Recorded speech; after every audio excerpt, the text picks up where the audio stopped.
and reduce the power of superstition and disease? Why did Europe produce two great antagonistic economic systems, capitalism and communism? Why did Westerners conquer half the world, then lose it?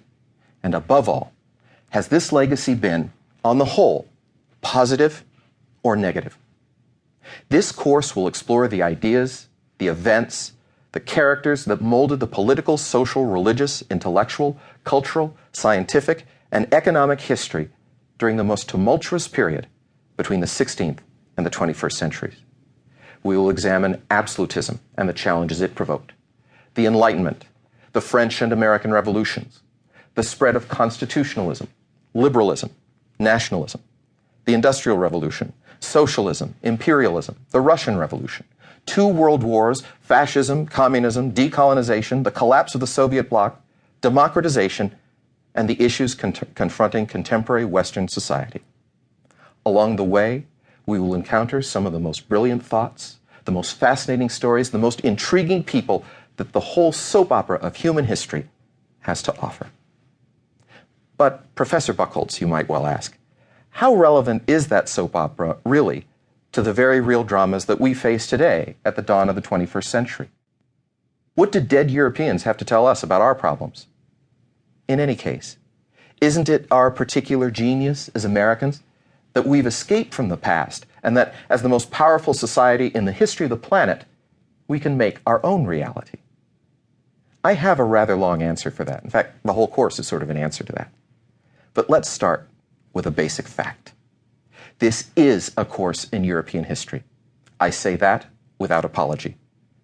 I know, and I hope that you know, that there are many histories, many her stories, if you will, that are deep and rich and well worth studying. I mean, of course, those of the native cultures of East Asia, the subcontinent of India, Africa, the Middle East, North and South America.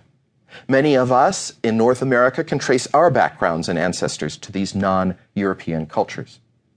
So, aren't they more relevant to our lives than the culture sometimes dismissed as that of dead white men?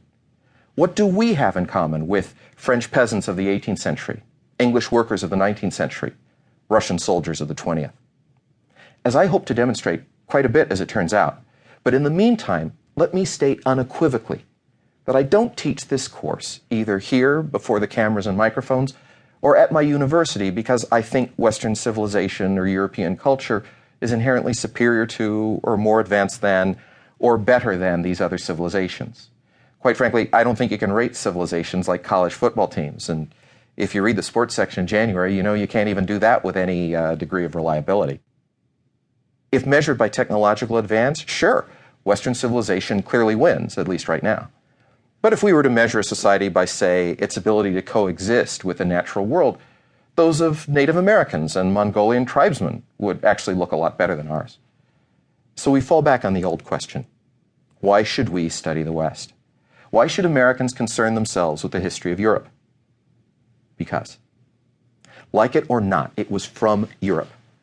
European thinkers, European traditions, European conflicts, European experiments, that we in the West derived our system of government, democracy for most Western countries, the organization of our society into classes, our economic structure, capitalism, our literature, much of our art and music, the media of our public discourse, television, radio, newspapers, novels, are all by and large, for the most part, European inventions. And above all, certain core ideas. The notion that all men, and now all women, are created equal. No taxation without representation. The people, united, can never be defeated. A free press. A limited government.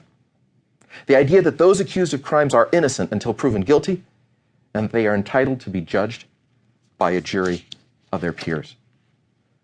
All of these ideas were developed during the course of European history. All reached fruition during the period of our course. Far from celebrating dead white men, it is these ideas which have given the world the most powerful tools to fight the hegemony of European empires, and for all people of all colors to achieve justice and freedom. When oppressed or disenfranchised groups, the poor, women, racial or ethnic groups, the disabled, gay men and women, in any of the 5 continents,